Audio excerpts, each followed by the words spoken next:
नमो रिहंताणं नमो सिद्धाणं नमो आयरीयाणं नमो वज्रायाणं नमो लोये सव्यसाहूनं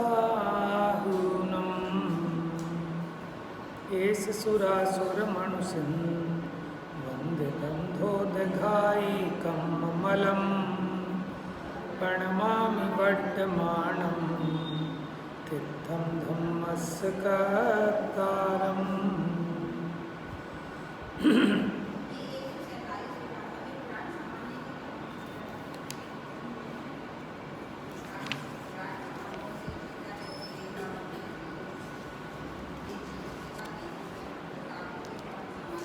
देखो, सामान्य का मतलब होता है जहाँ भेद की विवक्षा ना हो, उसे कहते हैं सामान्य। अभी हमने ये भेद नहीं किया कि आयु प्राण से जीता हो, कि बल प्राण से जीता हो, कि इंद्रिय प्राण से जीता हो। वो तो निरुक्ति अर्थ किया है कि जो प्राण से जीता है, जीता था, जीवेगा सो जीव है। सामान्य का मतलब जहाँ भेदों को उसकी विवक्षा ना हो, भेद गौण हो। हाँ, क्या जीव का, हाँ, जीव का स्वभाव नहीं है, क्योंकि ये सिर्फ संसार दशा में ही पाए जाते हैं वाले प्राण, सिद्ध दशा में तो है नहीं। ये तो व्यवहार से जीवत्व का हेतु है ना, निश्चय से तो चैतन्य प्राण वो जीवत्व का हेतु है।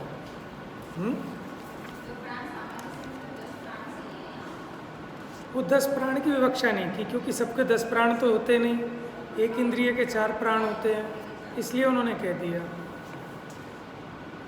हाँ जी, देखिए, इन प्राणों का पौद्गलिकपना सिद्ध किया, क्योंकि ये नवीन पुद्गल कर्म के बंध के कारण है और पुराने पुद्गल कर्म के उदय से होते हैं।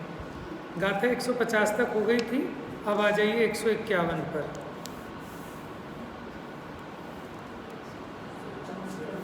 हैं? चलनी है अभी?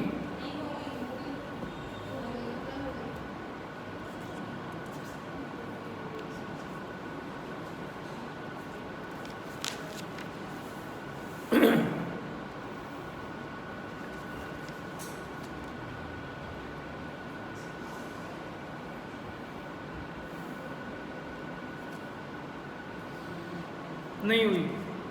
वो एक्चुअल में क्या है, गाथा इधर है और उसकी वो टीका उधर है। ठीक है, 149 हुई। फिर अब 150 चलेगी। देखिए पेज नंबर 294 पर।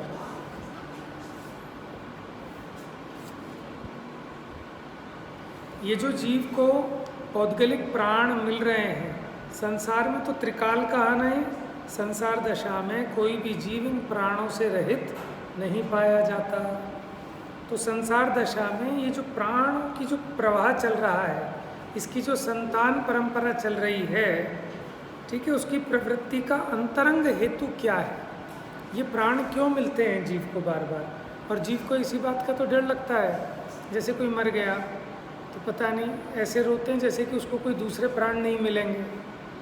तो ये निष्प्राण होने पर भी, पहले अगर पुद्गल की अपेक्षा भी देखो, वो जो पौद्गलिक प्राण है वो भी यहाँ के छूटते हैं, तुरंत अगला चालू हो जाता है। आयु प्राण तो चालू हो ही गया ना वहाँ पर, एक तरह से है, आयु तो चालू हो ही गई।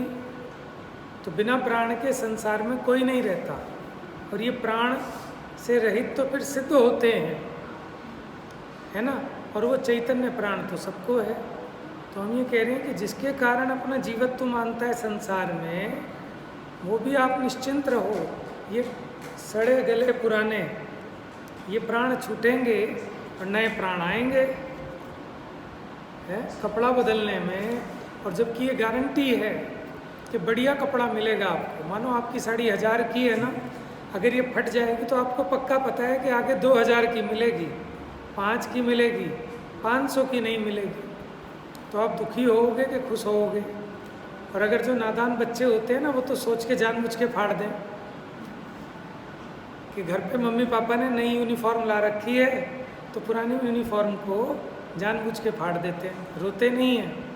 ये कौन रुलाता है हमको? हमारा लोभ। माने इस पर्याय में इतने तन्मय हो गए कि वो कपड़े उतार के राजी नहीं। हम नया कपड़ा दे रहे हैं तो भी उतार के राजी नहीं। पागल का उदाहरण दिया ना। तो इसी प्रकार ये जीव पागल है। ये इन कपड़ों में ऐसा ममत्व करता है कि इसको अपना अंग मानने लगता है।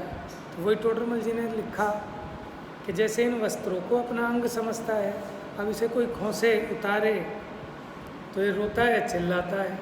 तो कर्म ने दिए थे, कर्म ने पहना है। जैसे वहाँ जो लोग थे उन्होंने काफिला आकर रुका था, किसी ने दिए, अब वो चला तो उसने ले लिए, तो अब ये रोता है।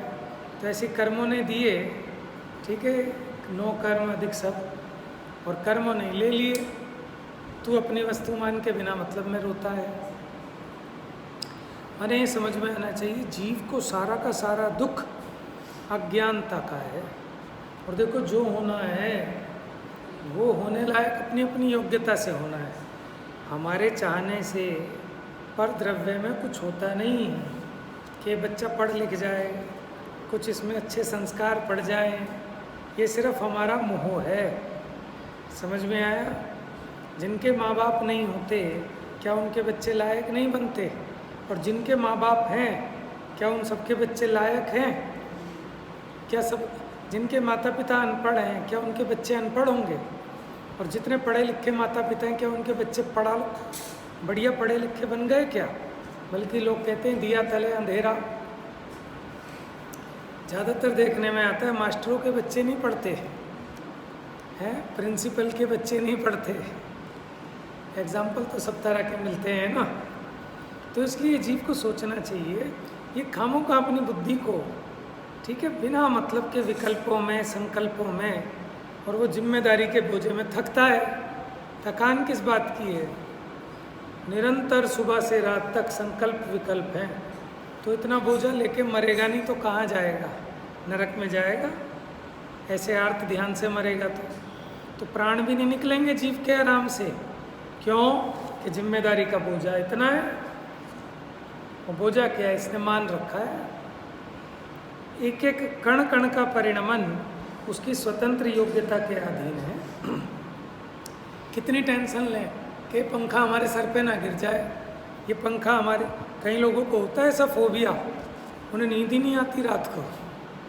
बाई चांस इसके नट निकल गए तो, घर में चोर घुस गया तो, गेट खुला रह गया तो, छत गिर गई तो,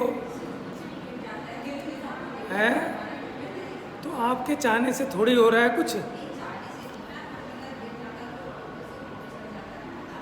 हाँ, लेकिन किसी का आप बताओ किस किस चीज़ का खौफ करोगे? कितना खौफ करोगे? ठीक है, सावधानी रखो। देखो पंडित जी का एक वचन है ना, क्या है वो? सावधान रहो, सजग रहो, भयभीत कभी ना हो। सावधान सदा रहना चाहिए, भयभीत कभी। या तो लोग एकांत करने लगते हैं कि भैया जो होना है वो तो होना ही। अब टूट रहा है तो टूट ही रहा है नट, तो भैया इसको चेंज कर ले। जब तुझे पता है कि 4 साल पुराना हो गया, हिल भी रहा है, अब भी चेंज नहीं करे तो वो मूर्ख है ना। तो बुद्धिपूर्वक ऐसा काम करना, क्योंकि फिर बाद में बहुत अधिक विकल्प होंगे। अभी तो कहेगा कौन विकल्प करे, और बाद में जो विकल्प होंगे वो कितने भयंकर होंगे। तो अल्प लेप से बचने का इच्छुक वो बहुत लेप को कर बैठता है। जो सोचता है ना कि इसमें थोड़ी हिंसा होगी, तो थोड़ी हिंसा हो रही है तो अगर तो वहाँ विवेक चाहिए जीव का स्वयं का, कि थोड़ी हिंसा भी करने का प्रयोजन नहीं है। लेकिन ऐसा ना हो कि इस थोड़ी हिंसा को तो छोड़ूं और बहुत बड़ी हिंसा करने पड़ जाए। ठीक है, ये जीव को स्वयं निर्णय करना चाहिए। जैसे कोई स्व स्त्री का तो त्यागी हो और पर स्त्री सेवन छोड़े नहीं, तो पंडित टोडरमल जी ने लिखा ये तो क्रम भंग है। समझ में? और अगर उसने स्व स्त्री का त्याग किया तो किसी तीव्र कषाय पूर्वक किया है। बात समझ में आई? तो माने ये सब चीज़ें समझनी चाहिए, अपना विवेक भी लगाना चाहिए। ठीक है, आगम की आज्ञा तो है, लेकिन उस आगम की आज्ञा को भली प्रकार समझकर अपने स्वविवेक पूर्वक जो शक्य हो वह करे और अशक्य की श्रद्धा करे। श्रद्धा नहीं सम्यक है इस भांति सब जिन वर कहे। प्रमादी भी नहीं होना, स्वच्छंदी भी नहीं होना, बहुत हठ भी नहीं करना, और इतना ज़्यादा स्वतंत्रता के नाम पर, माने वो फ्लेक्सिबिलिटी के नाम पर भ्रष्ट भी नहीं होना। ठीक है ना, लोग कहते हैं ना मध्यम मार्ग। तो विवेक पूर्वक अपनी शक्ति देखकर, परिणाम देखकर, द्रव्य क्षेत्र काल भाव के माने टोडरमल जी ने लिखा, कोई तो कहता है कि सब प्रतिज्ञा लेना ही नहीं क्योंकि परिणाम खराब होते हैं फिर, और एक कहता है कि द्रव्य क्षेत्र काल भाव देखे बिना प्रतिज्ञा ले ली, अब चाहे कुमरण कर ले, इसलिए पहले ही सोच समझ कर लेना, और बिना लिए तो परिणाम रुकते नहीं। आप सोचो हम रात्रि भोजन करते तो है नहीं, लेकिन प्रतिज्ञा नहीं लेंगे, बाई चांस कभी कोई हारी बीमारी आ गई, कुछ बात आ गई, ये आ गई, वो आ गई, भैया फिर इस तरह तो सारे ही कर्तव्य का निषेध हो जाता है, फिर तो कुछ भी नहीं कर सकते आप घर से बाहर नहीं निकल सकते। बाई चांस मेरे ऊपर ही ट्रक चढ़ गया तो, किसी के ब्रेक फेल हो गए तो, समझ में आया। बुद्धिपूर्वक इस मनुष्य पर्याय की सुरक्षा भी करनी चाहिए। ये नहीं सड़क के बीच में चल रहे हैं कि जब जब देखी जो देखी वीतराग ने सो होशी वीर आ रहे। अब ब्रेक फेल होने होंगे तो होंगे, और नहीं होने होंगे तो नहीं होंगे। मरण तो आयु कर्म के हिसाब से ही होता है, इसलिए हम तो बीच में ही चलेंगे, सड़क के बीच में। तो ये बेवकूफ़ी है, समझ में आया, ना समझिए। तो बुद्धिपूर्वक सावधानी पूर्वक आगम ने जो आज्ञा की है, चरणानियोग जो कहता है उसके अनुसार आप चलना, और फिर भी अगर तीव्र कर्म का उदय हो तो धैर्य रखना। मानो आप फुटपाथ पे चल रहे हो, फिर भी फुटपाथ के ऊपर चढ़ के आ गया ट्रक और फिर भी मरी गए, तो उसमें जीव क्या करे। लेकिन बुद्धिपूर्वक तो बचा के चलना ना। लेकिन कौन बचा के चलेगा? कि जिसको कीमत समझ में आएगी कि मनुष्य पर्याय बहुत कीमती है, भोगों की वजह से नहीं, भोगों तो चारों गति में होते हैं लेकिन मुख्यतः किस चीज़ की है? संयम की, सम्यक दर्शन की नहीं। क्योंकि सम्यक दर्शन भी चारों गति के जीवों को होता है, लेकिन जिस संयम की साधना ये मनुष्य पर्याय में रह के हो सकती है वो अन्य गतियों में संभव नहीं है। तो संयम माने वो छठा सातवां गुण स्थान, ऐसा निमित्त नैमित्तिक संबंध है। ठीक है ना, इसलिए सुरक्षा करना, ये नहीं खाना वो नहीं खाना, खाली हेल्थ के लिए नहीं, अपने संयम की साधना के लिए। आप अभी खाओ खीर पूड़ी और फिर बैठो स्वाध्याय में, और आप सात्विक आहार लो, फिर मजा ले आपको, प्रमाद आए ऑटोमेटिक। आप देखो अपने आप करके, इसके लिए किसी से पूछने की ज़रूरत नहीं है ना। जो विद्यार्थी जिसको पढ़ाई करनी है वो कैसा भोजन लेगा? हल्का भोजन लेगा, क्योंकि मुझे पढ़ना है आज पूरी रात, और अगर मैंने ये खाना खा लिया तो पढ़ाई वढ़ाई नहीं होनी, फिर तो सो जाएगा पढ़ के। समझ में आया ना। तो सब चीज़ों में आगम की आज्ञा भी है और स्वयं का विवेक भी है। बल्कि अपना टारगेट पता हो ना, कि जिस प्रकार रागादि का अभाव करना है ना, रागादि मिटने का श्रद्धान वो सम्यक दर्शन, रागादि मिटाने का ज्ञान सो सम्यक ज्ञान, और रागादि का मिटना सो सम्यक चारित्र। ठीक है ना। देखिए अब यहाँ क्या कहते हैं कि पौद्गलिक प्राण मिलते क्यों हैं जीव को बार बार? तो चाहिए नहीं क्या? कि नहीं चाहिए। क्यों? क्योंकि जो पौद्गलिक प्राण हैं ये नवीन कर्म बंध का हेतु बनते हैं और पुराने कर्म का फल है। तो इससे परंपरा चली आ रही है, और ये प्राण मेरे प्राण है ही नहीं। मैं कैसा हूँ? मैं तो चैतन्य प्राणों से जीने वाला हूँ। विग्रह गति में भी देखो, इन प्राण ये नो कर्म तो हैं, लेकिन नो कर्म और भी चीज़ें हैं। प्राण मात्र ही सिर्फ नो कर्म नहीं है।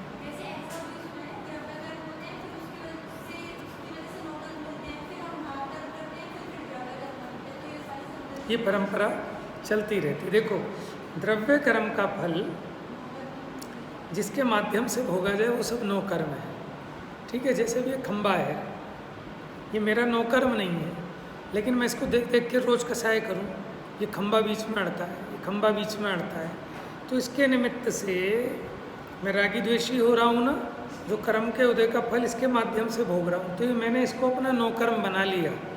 था तो ये मेरा ज्ञेय, लेकिन मैंने क्या किया, इसको अपना नौकर्म बना लिया। मैंने रोज़ सड़क पे से गुजरते हैं और वहाँ किसी की बिल्डिंग नज़र आई, इसने क्या बेकार बिल्डिंग बनाई है, मैं होता तो ऐसी बनाता। वो हमारा ज्ञान का ज्ञेय था, लेकिन हमने उसके माध्यम से नवीन कर्म बांधा, तो हमने उसे अपना नौकर्म बना लिया। ठीक है,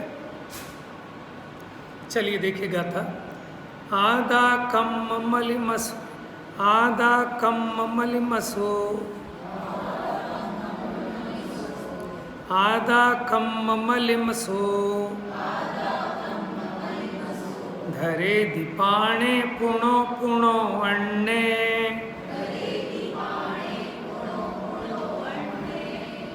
नाचयति जावमत्तिं, ममत्तिं देहपधानेषु विषयेषु,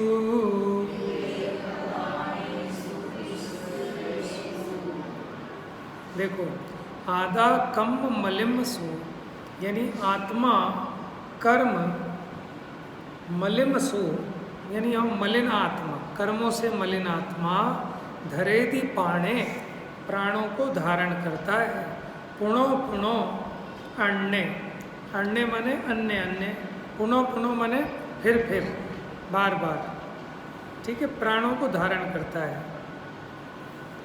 न चयदि जाव, न चयदि माने तब तक उसकी उससे मुक्ति नहीं होती।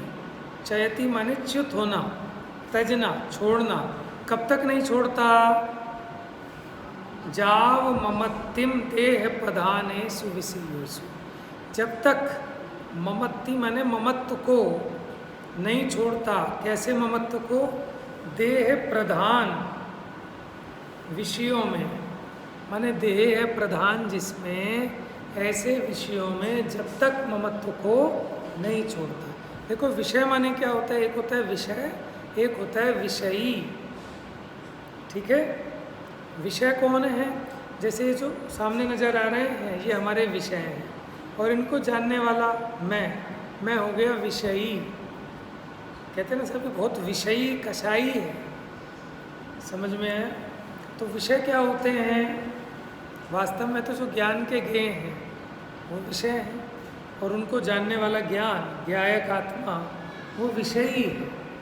लेकिन क्या कह रहे हैं? देह प्रधान है जिसमें, अब ये देह भी है तो इसके ज्ञान का ज्ञेय, लेकिन इसको ये क्या बना लेता है, क्या मानता है? इसमें ममत्व करता है। समझ में आया? और देह प्रधान इसलिए कि देह आदि नो कर्म कहना चाहते हैं, ऐसा कहकर। देखो जब तक अन्वयार्थ देखो, देह प्रधान विषयों में, मुख्य तो देह ही है, इसी से सारे संबंध है। तन संबंधी सकल परिवारा, सकल संसारा।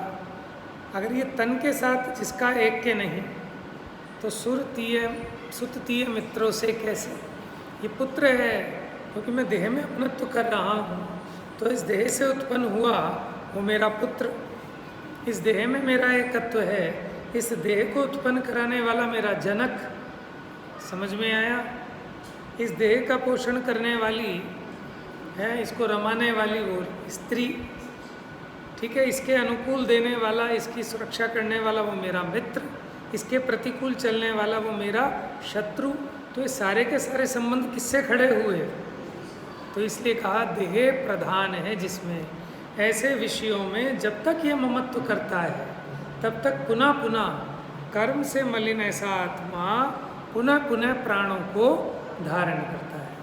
तो इसका बीज क्या हो गया कि परद्रव्य के प्रति जो मोह राग द्वेष है उसके कारण इसको बारंबार ये प्राण धारण करने पड़ते हैं। ठीक है, देखिए,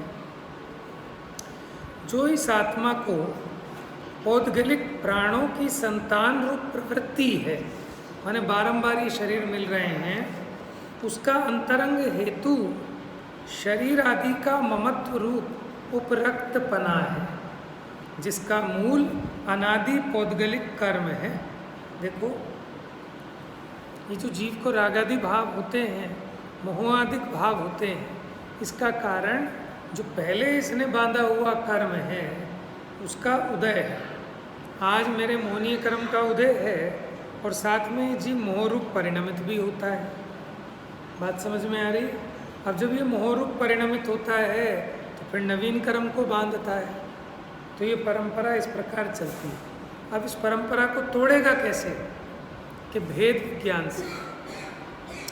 जब ये भेद जानता है कि मैं कौन हूँ, मेरे परिणाम क्या हैं, ये देह अधिक मेरे से भिन्न है, ऐसा भेद ज्ञान होने पर उनमें वैसा ममत्व तो नहीं रहता जैसा अज्ञानी को रहता है। ठीक है ना? अब ममत्व तो छूट गया, लेकिन अभी किंचित जो राग शेष है उतना उसको रहता है, लेकिन वो दर्शन मोह वाला नहीं रहता, मिथ्यात्व संबंधी नहीं रहता। जितनी जितनी कसाई जाती है उतना उतना राग भी छूटता जाता है, उतना उतना दुख मिटता जाता है? देखो, जिसको जितना ज़्यादा राग वो उतना ज़्यादा दुखी। बच्चे के चोट लग गई, बच्चे को पता नहीं, बच्चा मस्त है लेकिन मार हो रही है। डॉक्टर ने कह दिया बच्चे को कि साहब इसको जो है ना, इसकी तो परेशानी है पेट में, इसकी तो किडनी का ऑपरेशन कराना पड़ेगा। बच्चा मस्त है लेकिन मार हो रही है, बाप रो रहे हैं, दादा दादी रो रहे हैं, नाना नानी रो रहे हैं, सब रो रहे हैं, सबको दुख हो रहा है। क्यों हो रहा है? अच्छा, उसमें भी किसी को ज़्यादा दुख, किसी को कम दुख। क्यों? अपने ममत्व के हिसाब से, अपने राग के हिसाब से। समझ में आया? तो दुख फिर राग का है कि वो वस्तु के परिणमन का है। बताओ, राग का है, अपने राग के माफिक होता है। ऐसे स्वयं को भी सोच लो, अपने शरीर में। चलो, वेदना तो एक अलग चीज़ है, ठीक है, मान लो किसी किसी के हो जाता है ना, माथा एकदम काला हो जाता है। मैंने ऐसा, कईयों के तो मैंने ऐसा देखा कि बिल्कुल ऐसे ही काला हो जाता है एकदम भयंकर, कि जैसे मानो उसकी प्रकृतियों ने इसके कलंक लगा दिया एकदम, जैसे कलंक लगाया जाता है ना, काला टीका, ऐसा हो जाता है एकदम। एलर्जी होती है कोई, तो वो भी एक आपके उधर से हुई है, जो भी है। लेकिन एक बात बताओ, उससे कष्ट तो कुछ नहीं है, खुजली भी नहीं है, कुछ भी नहीं है, लेकिन ये इतना हैरान परेशान होता है। हाँ, तो वो दुख है ममत्व का और इच्छा का, कि ये भी तो काले हैं, थोड़े से यहाँ तक काला हो गया, क्या दिक्कत है? हैं? हाँ, है, काले करते हैं। अब तो सफ़ेद भी करते हैं लोग, बताया था ना मैंने कि अब एक उम्र हो गई है, बच्चे नहीं लगते काले, तो फिर सफ़ेद करने लगते हैं।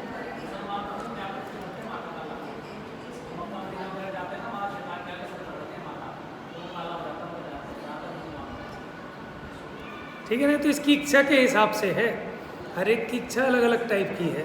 जिसको जो इच्छा लग जाए उसको वो अच्छी लगती है। अब तो लोग नीले, पीले, हरे, काले, गुलाबी सब तरह के बाल रंगने लगे, है ना? तो इच्छा के हिसाब से है, सिर्फ इच्छा का दुख है, कोई दुख नहीं है। समझ में आया? वही इच्छा का दुख है।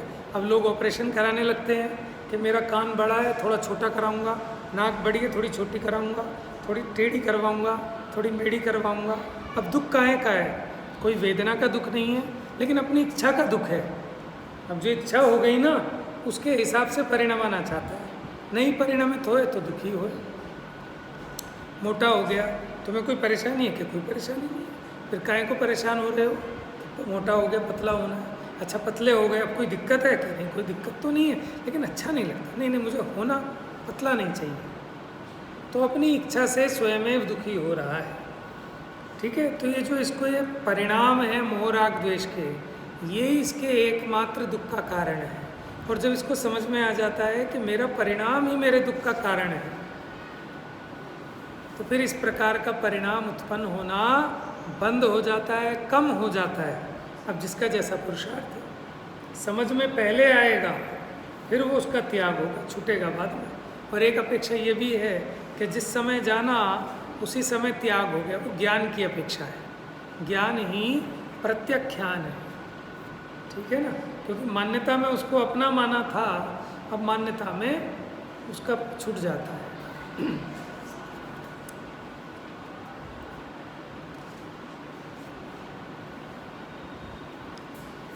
भावार्थ देखिए, द्रव्य प्राणों की परंपरा चलते रहने का अंतरंग कारण अनादि पुद्गल कर्म के निमित्त से होने वाला जीव का विकारी परिणमन है।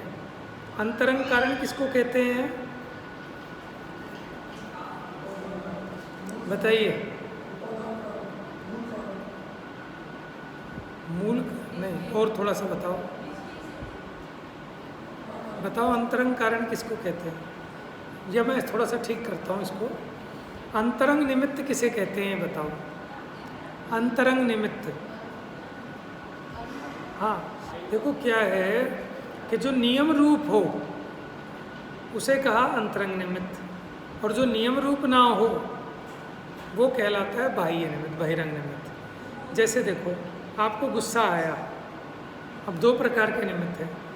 एक तो इसने जो है मेरे हिसाब से काम नहीं किया इसलिए मुझे गुस्सा आया, इसने मुझे गाली दी इसलिए गुस्सा आया, और एक मेरे क्रोध प्रकृति का उदय था इसलिए गुस्सा आया। तो बाहर में गाली दी ये नियम रूप निमित्त नहीं है, क्योंकि ससुराल में वही गाली स्वाली लगती। अब तो परंपरा चेंज होगी, लेकिन पहले होता था, अभी भी होता है छोटी कास्ट में। और वो कहते हैं तुम्हारे यहाँ कोई है नहीं क्या जिन्हें गाली गानी आती हो, किसी पे नहीं आती गालियाँ देनी, समझ में है, वहाँ स्वाली लगती है।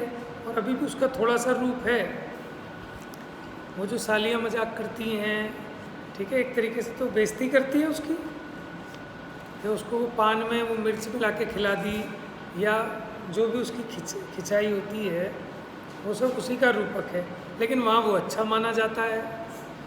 तो गाली देने पर अगर गुस्सा आता तो हमेशा आना चाहिए, लेकिन कभी आता है कभी नहीं आता, तो इसका मतलब वो नियम रूप कारण नहीं है। लेकिन क्रोध प्रकृति को नियम रूप कारण कहा है, अंतरंग निमित्त है कि क्रोध प्रकृति का अगर इस लेवल का उदय हो तो नियम से जीव को राग आदि होंगे ही होंगे। आप कहो कि फिर तो पराधीन हो गया जीव, कि पराधीन नहीं हुआ, कि जिस समय ये जीव अपने पुरुषार्थ पूर्वक राग आदिक नहीं करता ना, तो उस समय वो कर्म का उदय भी नहीं होता वैसा, समझ में, ऑटोमेटिक सिस्टम है। देखो ऐसा है, ऐसा नहीं है कि पहले उदय आएगा फिर ये जीव को परिणाम हो, एक काल है दोनों का, उसी को कहते हैं काल प्रत्यासक्ति। काल प्रत्यासक्ति, काल प्रत्यासक्ति, ठीक है, माने एक ही काल में दोनों काम हो रहे हैं। जैसे दर्पण में हमने अपना हाथ ऊपर उठाया तो दर्पण का हाथ ऊपर उठ गया, ये हाथ नीचे गिराया तो दर्पण में भी हाथ नीचे गिर गया। अब बताओ दर्पण वाले हाथ को ऊपर नीचे कौन कर रहा है? उपचार से कहो तो भले कह लो, लेकिन निमित्त नैमित्तिक ही है, ये इसमें कुछ नहीं कर रहा, वो उसमें कुछ नहीं कर रहा। अब ये सोचे कि मैं तो पराधीन हो गया भैया, ये हाथ उठ गया तो मुझे उठाना ही पड़ेगा, क्योंकि इसमें पहले पीछे तो है नहीं कि मैंने उठाया तो इसका उठा, या इसने उठाया तो मैंने उठाया, दोनों एक साथ है। अब किसको कारण कहोगे, किसे कार्य कहोगे? अब कोई कहे कि साहब मैं तो इस हाथ के पराधीन हो गया, अब बताओ मैं कैसे रोकूं जब उसमें हाथ ऊपर उठ रहा है तो मेरा तो उठे। अरे तू रोक यहाँ पर, जब ये रोकेगा तो यहाँ वाला हाथ जो दर्पण का हाथ था वो भी रुकेगा कि नहीं रुकेगा?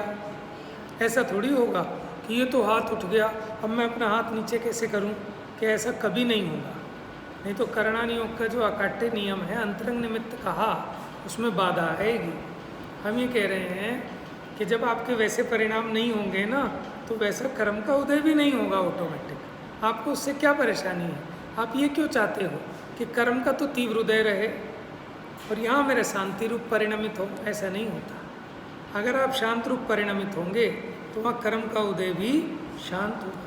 जब आपके परिणाम तीव्र होंगे तो कर्म का उदय भी तीव्र होगा। ऐसा ही निमित्त नैमित्तिक संबंध है। इसलिए आप उदय की तरफ मत देखो, हम दर्पण में मत देखो कि इसमें हाथ उठ गया कि गिर गया, और आपको वो दिखाई भी नहीं देता। कर्म का उदय आपको दिखाई नहीं देता, आप तो अपने परिणामों को देख के ही पता लगाते हो। जैसे अभी बैठे बैठे मुझे जरा सी चीज़ पे एकदम उफान आ जाए, ठीक है, तो अपने मुझे क्या विचार आएगा, देखो ये क्रोध प्रकृति कैसा इसका उदय आ गया, आएगा कि नहीं आएगा। तो उसकी पहचान हम अपने परिणामों से करते हैं, ऐसा निमित्त, क्योंकि देखो परिणाम अपने ज्ञान का विषय बन रहे हैं, लेकिन वो क्रोध प्रकृति का उदय वो मेरे ज्ञान का विषय नहीं बन रहा, समझ में है। और उस कर्म प्रकृति का ज्ञान हमने आगम से किया है, तो हम अपने परिणामों को देखकर ये लगा लेते हैं कि अब इस प्रकृति का उदय, जैसे अपने परिणामों में मान कषाय का भाव आया, तो आपको दिखता है ना कि मान प्रकृति भी तीव्रता को प्राप्त है, तो फिर आप क्या करते हो, उसका वेट करोगे, तो वहाँ तो आपको कभी दिखेगा ही नहीं कि डाउन हुआ। परिणाम तो यहीं देखना पड़ेगा ना, और देखना क्या पड़ेगा, आप जब भेद विज्ञान करोगे, विचार करोगे, तो एक कषाय का भाव डाउन हो जाता है। तो पुरुषार्थ तो जीव को अपने में ही करना है, पर द्रव्य की कोई पराधीनता होती नहीं है। अगर हम सही से समझें तो निमित्त नैमित्तिक संबंध भी बरकरार है और स्वाधीनता भी है। ये जीव को लगता है कि निमित्त नैमित्तिक के कारण पराधीनता होगी, कोई पराधीनता नहीं है। जीव अपने परिणामों के लिए स्वयं स्वतंत्र है। आप अपने जैसे भाव करो उसी प्रकार का कर्म का उदय दिखाई देगा, और दूसरी तरफ से कह दे कि जैसा कर्म का उदय होगा वैसे जीव के परिणाम होंगे। दोनों में कोई आपत्ति नहीं है, बस समझना ठीक है आपको।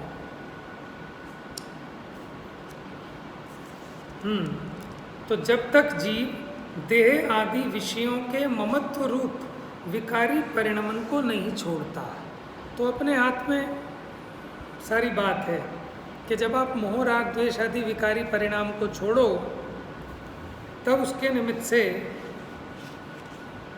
पुनः पुनः पुद्गल कर्म भी नहीं बंधेंगे, क्योंकि जब तक विकारी परिणाम को नहीं छोड़ रहा था तब तक क्या हो रहा था, पुनः पुनः विकारी कर्म बंध रहे थे, और उससे पुनः पुनः द्रव्य प्राणों का संबंध होता रहता है।